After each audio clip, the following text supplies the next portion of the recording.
I parked by Mark's mailbox and saw Lena's car idling beneath his balcony. I knocked once. The door opened halfway, and her voice answered from inside the apartment. Before watching the video, please tell us in the comments, which country are you watching from?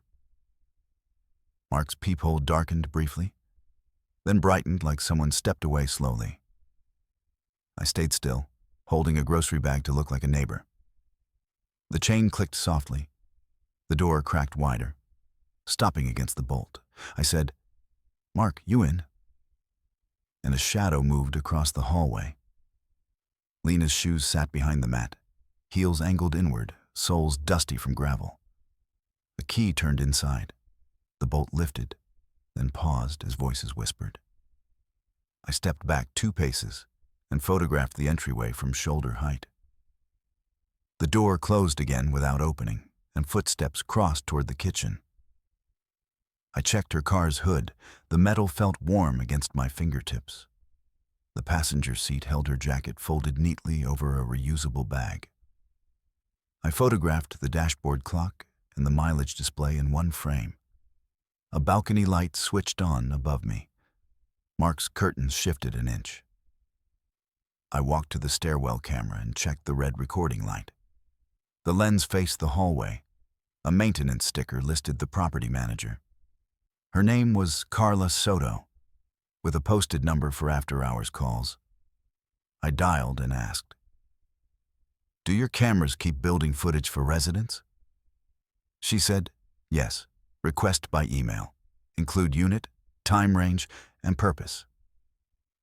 I thanked her and texted my email address for the formal request. I knocked again, louder, and heard Lena whisper, "Don't open right now." I said, "I brought Mark's toolbox. He asked me to drop it." Silence followed. Then the peephole darkened and clicked back to clear again. I placed the small toolbox on the doormat and photographed the scene. A neighbor named Jason O'Neill passed by carrying groceries and nodded once. I asked, "Do you know if Mark's home?" And he shrugged gently. He said, "Saw him earlier with company," and continued toward the elevator. I recorded his statement as a voice memo, labeling it with his name. The elevator doors closed, reflecting Lena's shoes beneath the door again faintly. I picked up the toolbox, took the stairs down, and returned outside. The next morning, Lena texted, "I just need time to think."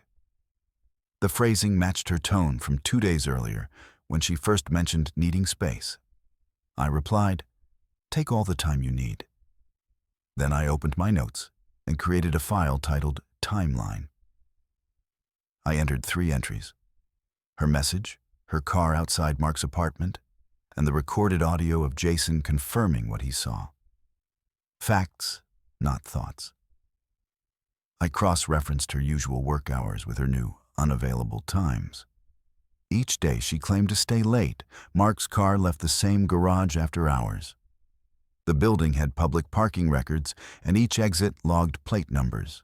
I filed a request for the timestamp report, citing vehicle security review. At home, she avoided calls, saying she needed quiet. I agreed. While she rested that boundary, I tracked her payment transactions through our shared banking notifications. Restaurant charges matched Mark's area, the same locations listed on his delivery receipts visible through our shared group order app. She hadn't realized we both joined the same reward program months ago. I exported the recent history and saved it as cross-usage proof. Each record was a line of data linking them directly. That week, Mark messaged our group chat about helping him set up furniture for his new guest room. I checked his post location tag. It matched the address from the night I saw her car. I added the screenshot beside her message. "Spending the weekend alone." The overlap was perfect. I didn't reply in the chat, only saved the image. I preferred a full picture before reacting. When Friday arrived, she mentioned needing space again. "I'll be at my sister's," she said. I said, "Understood." I noted the statement in my file and confirmed her sister's address listed out of town. Her car location, however, showed parked 2 blocks from Mark's building using the GPS tracker tied to our insurance plan. I copied the coordinates and matched them with the parking lot layout visible through public satellite view. I downloaded the image, added it to the folder, and labeled it Night 1. The next day, her phone stopped sharing location entirely. She turned it off in settings, assuming that ended tracking. The insurance device, though, pinged the same coordinates again at nearly identical hours. She wasn't at her sister's. I requested camera access from Carla, the property manager, using the earlier email exchange as reference. She confirmed she could release footage once the tenant approved. I replied that I was listed as alternate contact under Mark's unit for package collection, which was true from a prior favor months ago. She accepted the request and shared the clips through a secure link. The footage displayed Lena entering the building with her tote bag late in the evening. Mark followed minutes later carrying takeout. The clip ended with both entering his unit. I extracted stills showing their positions and preserved the metadata. That visual confirmation completed the chain between data and presence. I stored the files in a new folder titled Direct Proof. By now, her pattern was predictable. Evening entry, morning exit, daytime silence. I kept notes clean, sequential, labeled by date, place, and verification method. No commentary, no judgment. Each element added structure. Patterns replace emotion when facts align consistently. The only remaining gap was motive. But in cases like this, motive didn't matter. Proof did. I began organizing my evidence in chronological order. Each record contained the same 3 elements: date, source, and verification. The sequence started with her first space text and ended with the surveillance footage from Carla. I numbered every file and created a cross-index sheet. Organization was essential because random suspicion meant nothing without order. Once the structure was clean, I could start connecting their communication points through shared services. Our streaming account listed active sessions under her profile. 2 devices showed as Mark's TV and Living Room Roku. I checked the watch history. Every title matched her recent mentions in conversation, the same shows, same timestamps. One even paused on a frame where the 2 names appeared in the subtitles, confirming they had watched together. I took screenshots of the device list and stored them as linked usage. The next step was cross-referencing her phone backups. Our shared cloud folder still contained her uploads from the previous month. Inside were photos labeled automatically by location metadata. One folder showed the coordinates of Mark's apartment. The timestamps aligned with the weekends she claimed to be visiting her sister. I extracted the embedded data using a standard viewer, no modifications. The process created a file path with precise coordinates. I didn't alter a thing, just documented what the system revealed. I also checked Mark's social accounts. His posts had reduced, but I noticed subtle signs, new photos from his balcony, showing 2 coffee mugs on the rail. The color of one mug matched a set Lena bought months earlier. I captured the image and its timestamp, then compared the upload date to her GPS pings. They matched within the same window. Evidence like that doesn't require narrative. It speaks through alignment. I revisited the building footage Carla had shared. In one clip, Lena used her access card to enter, while Mark swiped his immediately after. That meant she had access credentials to his building. Tenants couldn't duplicate key cards without authorization, so she either held his spare or lived there temporarily. I logged this under access control. Facts build credibility through consistency, not confrontation. The next step was to confirm they used my absence for convenience. I scheduled a random early return from a work trip and set a motion camera near my parking spot. That evening, her car wasn't there. I reviewed the footage later. Empty driveway, no movement. The GPS tracker pinged again from Mark's area at that same hour. I added the record to the log and labeled it Pattern Confirmation. To ensure accuracy, I verified all metadata integrity using free hash tools. Every file generated a checksum. I stored those codes separately, proving authenticity if questioned. Once everything was validated, I created a condensed copy of the folder labeled For Release. It contained only the essentials: photos, footage, access logs, and timestamps. No commentary, no duplicate data. I didn't tell anyone what I was building. Observation remains cleaner when others don't interfere. Each new record strengthened the framework, turning suspicion into certainty. The evidence showed method, not accident. She hadn't been distant for reflection. She had shifted location and routine while assuming visibility wouldn't catch up. The next phase wouldn't rely on discovery anymore. It would focus on controlled exposure, precise timing, limited audience, and undeniable proof. If this were you, would you act or wait? I finalized my summary sheet and reviewed every line twice. The pattern showed complete overlap between Lena's space nights and Mark's off days. Their connection extended across multiple systems: phone logs, delivery receipts, building footage, and streaming accounts. I didn't need confessions. The data spoke in a language both digital and precise. I built a small presentation file containing visual slides for sequence reference. Each slide included time, location, and attached verification images. The result looked like an internal audit report rather than a personal matter. To confirm the final link, I checked my shared grocery account. A new address had appeared under Saved Deliveries. It matched Mark's building and unit number. The order name listed hers, using my old payment card still linked to her profile. I downloaded the invoice and added it to the folder. Financial data carried more weight than speculation. Systems recognize records before people recognize truth. That afternoon, I visited the property management office under the pretext of returning a borrowed drill. Carla greeted me and asked if the footage I'd requested had been helpful. I said yes and asked if guest access cards required tenant authorization. She said, "Only the resident can register additional holders." I asked, "So if someone else used his card?"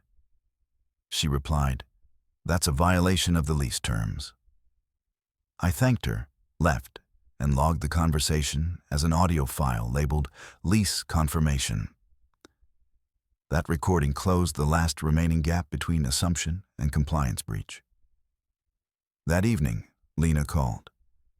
"I think I'm ready to talk," she said. I asked, "Here or somewhere else?" She replied, "Maybe tomorrow." I said, "All right." She didn't realize I already had her location data visible on the screen beside me. Her car was still parked near Mark's address. I saved the live map view as another screenshot and ended the call. It would be the final timestamp before confrontation moved to exposure. Later that night, I created a master document called Summary Proof of Sequence.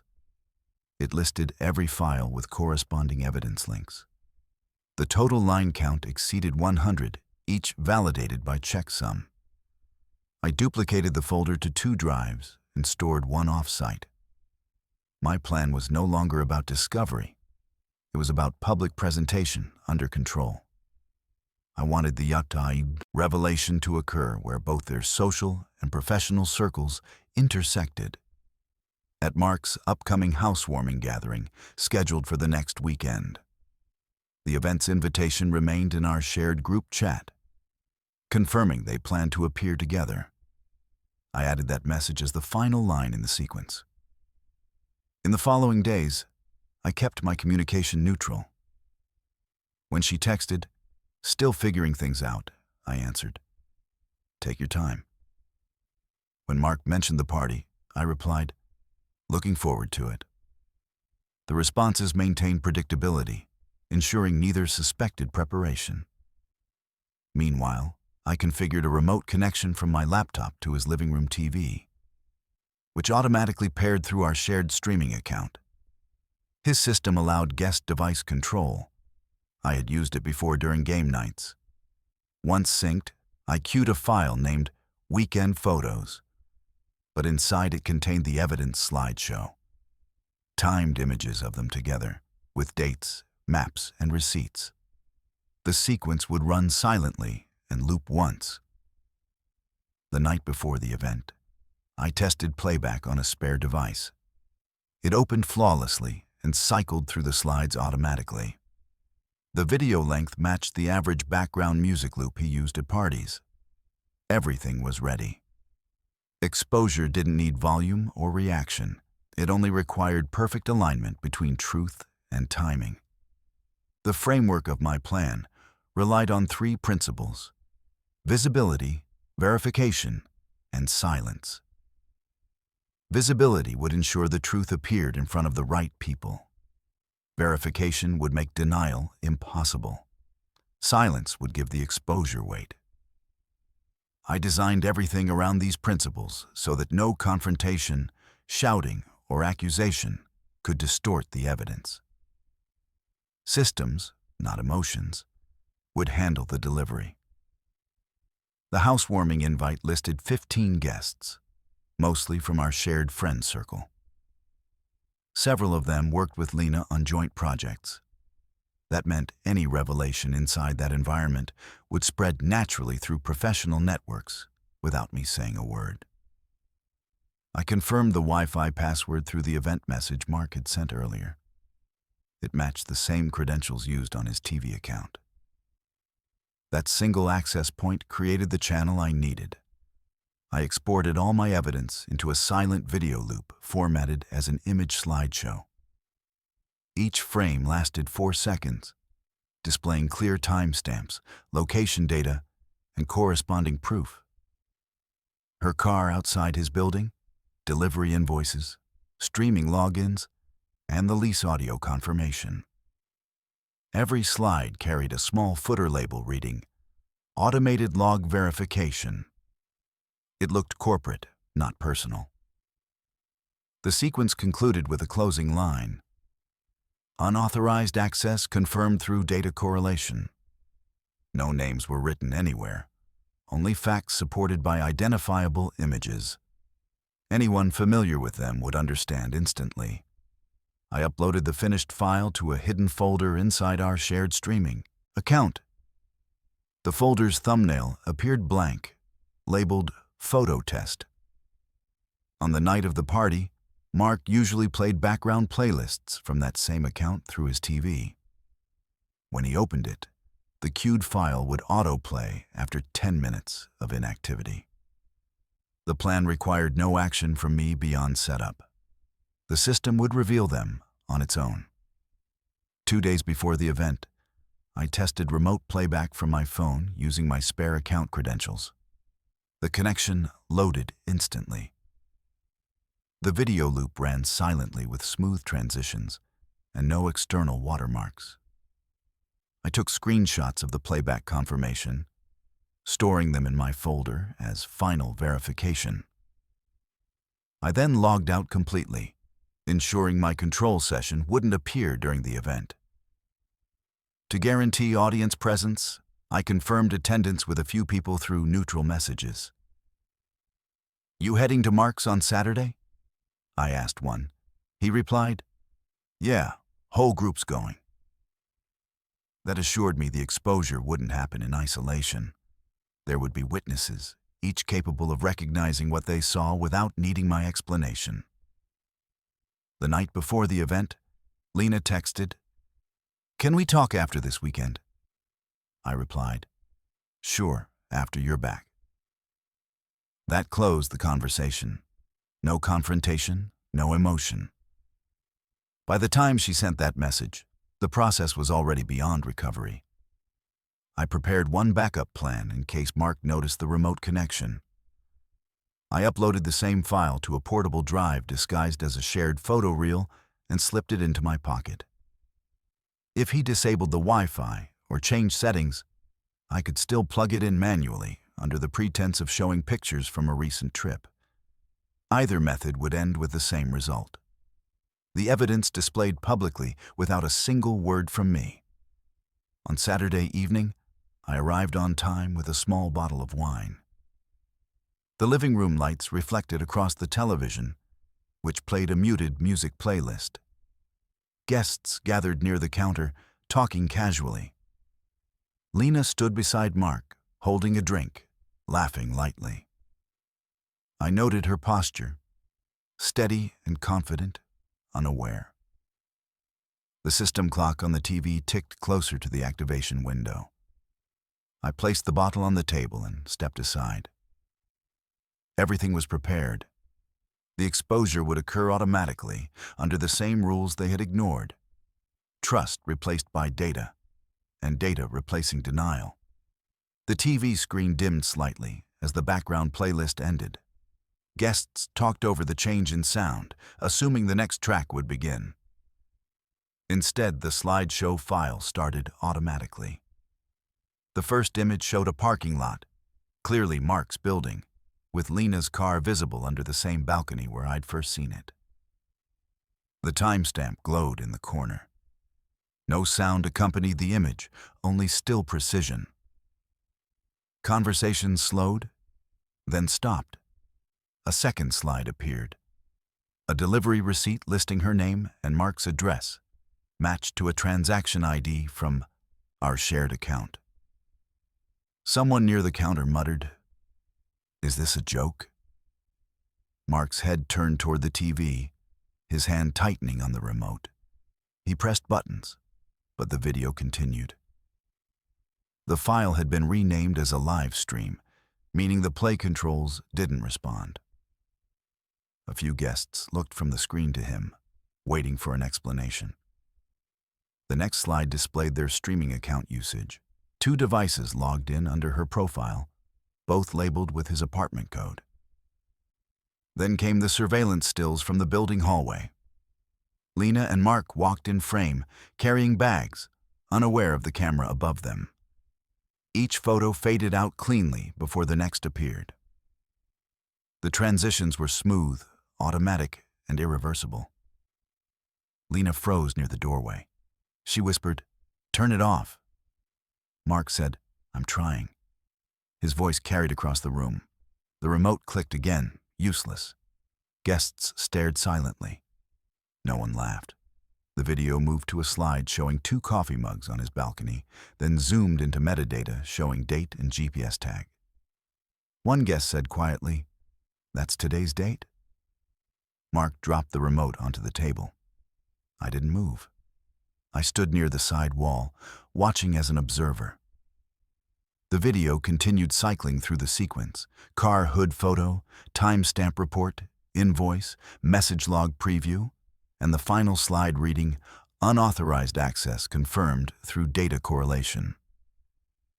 The screen then faded to black and returned to the music playlist as if nothing had happened. The system resumed its queue automatically. No one spoke for several seconds. Then Karen, one of our mutual friends, asked, "Was that real?" I said, "Every frame came from shared accounts." Mark stepped forward, trying to explain, but the words didn't land. Lena turned toward the door, setting her drink down carefully. I watched her leave without interference. The group parted, silent. The music kept playing softly. Mark looked at me and said, "You set this up?" I replied, "The accounts were already linked. The system handled the rest." He said nothing else. I walked to the counter, picked up my keys, and nodded to Karen. She didn't reply, still watching the door. I left without turning back. Outside, the evening air felt neutral, neither cold nor warm. I reached my car, opened the trunk, and placed the backup drive inside its case. No conversation followed, no pursuit. My phone buzzed once, a message from Lena. "Why did you do this here?" I didn't respond. Silence remained part of the design. Driving home, I reviewed the plan mentally. Every action had followed structure: observation, verification, exposure. The video had lasted 2 minutes and 41 seconds, but its effects would continue indefinitely. The file stayed stored in Mark's account history, visible to anyone using his device. I didn't need to delete or distribute it further. Systems handle memory better than people do. Would you call this revenge or justice? The group chat that had once included all of us went silent overnight. The next morning, half the members had left, and the remaining few sent short messages asking if the video had been real. I didn't answer. Verification already existed in public memory. The images had circulated through quiet screenshots before anyone deleted them. No arguments, no explanations, just fragments of acknowledgement across the network. The exposure had moved from a single living room to every contact connected to them. At work, Lena's messages stopped. She collected her belongings from my apartment through a courier service. The delivery app showed a pickup at her request and a note reading, "No contact." I signed electronically and closed the door. There were no words exchanged. That closure matched the process. Clean, documented, verifiable. I opened the storage folder once more and renamed it Complete. The archive no longer required maintenance. Mark's social profiles went private within a day. One of our mutual friends told me he had canceled upcoming gatherings and stopped responding to group invitations. Word spread through quiet channels that the footage had caused tension among his co-workers. Someone recognized his building and discussed the coincidence. No one defended him openly. Silence became his only statement. Later that week, I received an email from the property manager, Carla. She thanked me for returning the access card I had borrowed earlier and mentioned that the tenant in question had vacated the unit. I replied with a single line, "Acknowledged." She confirmed the lease had ended early with no refund. That administrative note marked the factual endpoint of the situation. My daily routine remained unaffected. I arrived at work, handled reports, and left on schedule. The event didn't follow me into other areas. Procedures don't leave residue when executed correctly. Friends who stayed in contact avoided the subject. They discussed general topics, skipping details. Stability replaced speculation. One evening, a message appeared from an unknown number. "You didn't have to show everyone," it read. I recognized the phrasing. I replied, "Evidence handled itself." The response came slowly. "You got what you wanted." I didn't answer again. Revenge wasn't about want. It was about restoration of accuracy. Lies distort systems, truth resets them. That's all the process had done, reset. Days passed quietly. The shared accounts closed automatically after inactivity. Payment history cleared, and unused memberships expired. Even digital remnants started erasing themselves through routine cycles. The only surviving traces existed in my encrypted folder and the minds of those who witnessed the video. Neither required editing. Jason, the neighbor who'd seen her car that first night, stopped me in the parking lot once. "Heard about what happened," he said. I replied, "It ended." He nodded and added, "You kept it clean," I said. "Best way." That short exchange summarized the event better than any long explanation could. When systems correct themselves, people interpret them as punishment. In truth, it's only equilibrium, actions matching consequences. The exposure didn't destroy anyone. It clarified roles, timelines, and decisions. The aftermath wasn't chaos. It was quiet reorganization. By the end of that month, both of them had moved away. The apartment they shared remained listed as vacant on public records. I checked once, not from curiosity, but to confirm closure. Data confirmed it. The file stayed archived, untouched. Weeks passed without any mention of the incident. The group that once met every weekend dissolved quietly. Mark's apartment stayed empty, his name removed from the mailbox label. Lena's social media accounts disappeared one by one, leaving blank profiles and broken links. The system had processed them completely, as if removing outdated data from circulation. What remained were routine messages from work, bills, and appointment reminders, neutral, functional, and predictable. Order replaced noise. I archived the evidence folder into external storage labeled Closed Case. It contained the same materials from the slideshow and one text file listing every verification method used. I didn't review the images again. Once data fulfills its purpose, revisiting it adds nothing. The folders symbolize the entire process. Observe, record, verify, conclude. Each step had followed procedure, not emotion. The outcome existed permanently, independent of my involvement. Life resumed its steady rhythm. My lease renewal came through, my work schedule stayed stable, and communication narrowed to necessity. I removed unused contacts from my phone and unsubscribed from shared accounts. Every notification became relevant again.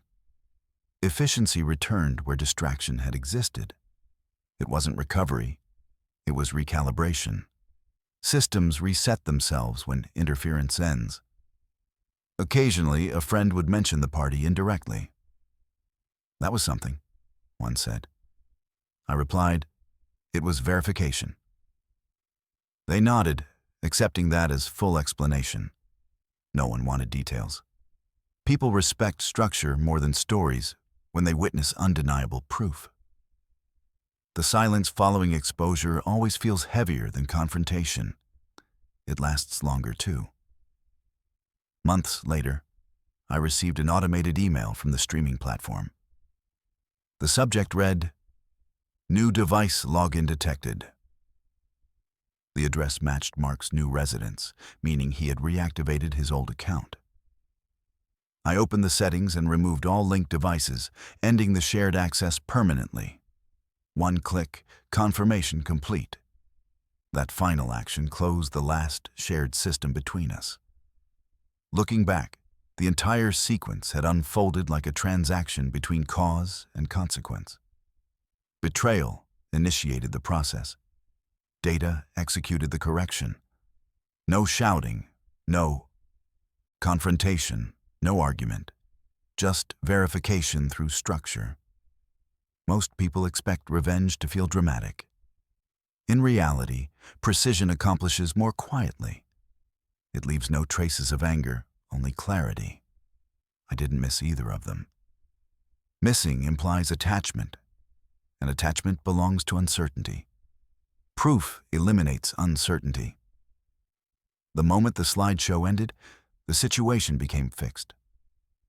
Every witness carried their own copy of the truth, and I never needed to repeat it. Justice, when performed by evidence, doesn't require audience participation. It sustains itself through credibility.